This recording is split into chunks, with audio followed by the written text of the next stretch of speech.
राधे राधे प्यारे भक्तों, श्री कृष्ण कहते हैं, सुनो मनुष्य, जो तुम्हें भीतर से खाता है, जो तुम्हारे हृदय की शांति को चुपचाप निगलता है, जो तुम्हारी मुस्कान को धीरे धीरे छीन लेता है, वह अंत में स्वयं रोएगा ही।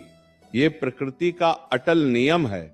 तुम सोचते हो जिसने तुम्हें चोट दी वो सुखी है, जिसने छल किया वो आगे बढ़ गया, जिसने तुम्हारी सरलता को कमजोरी समझा वो जीत गया? नहीं, समय सब देख रहा है, कर्म सब लिख रहा है, और मौन में भी न्याय चलता रहता है।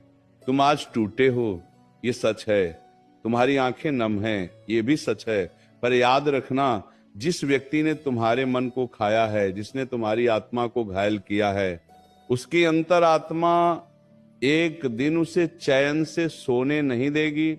श्री कृष्ण कहते हैं, पीड़ा केवल तुम्हें नहीं मिलती, पीड़ा बांटी जाती है। फर्क केवल इतना है कि किसी को आज मिलती है, किसी को कल। जो तुम्हें धोखा देकर हंसा है वह हंसी उधार की है। जो तुम्हारे आंसुओं पर खड़ा होकर आगे बढ़ा है उसकी जमीन कमजोर है। समय की आंधी आएगी और सब कुछ साफ कर देगी, तब वही व्यक्ति अपने अकेलेपन में रोएगा, तब कोई उसका हाथ पकड़ने वाला नहीं होगा। क्योंकि जिसने दूसरों का दिल दुखाया है उसे सहारा देने वाला कोई नहीं होता।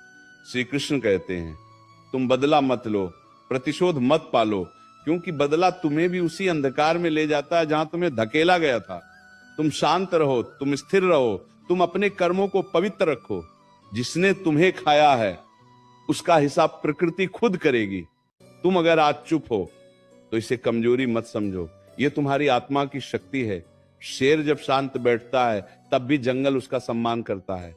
श्री कृष्ण कहते हैं, याद रखो, हर आंसू की कीमत होती है, हर सहन शक्ति का मूल्य होता है। जो तुम्हारी पीड़ा को हल्के में लेता है वह स्वयं जीवन की भारी मार झेलेगा। तुमने किसी का बुरा नहीं चाहा, फिर भी बुरा सहा, यही तुम्हारी सबसे बड़ी जीत है। क्योंकि जिसने बिना कारण तुम्हें चोट दी उसने अपने ही भाग्य पर वार किया है। श्री कृष्ण कहते हैं, मनुष्य का सबसे बड़ा शत्रु बाहर नहीं होता, उसका अपना अहंकार होता है। जो तुम्हें खाता है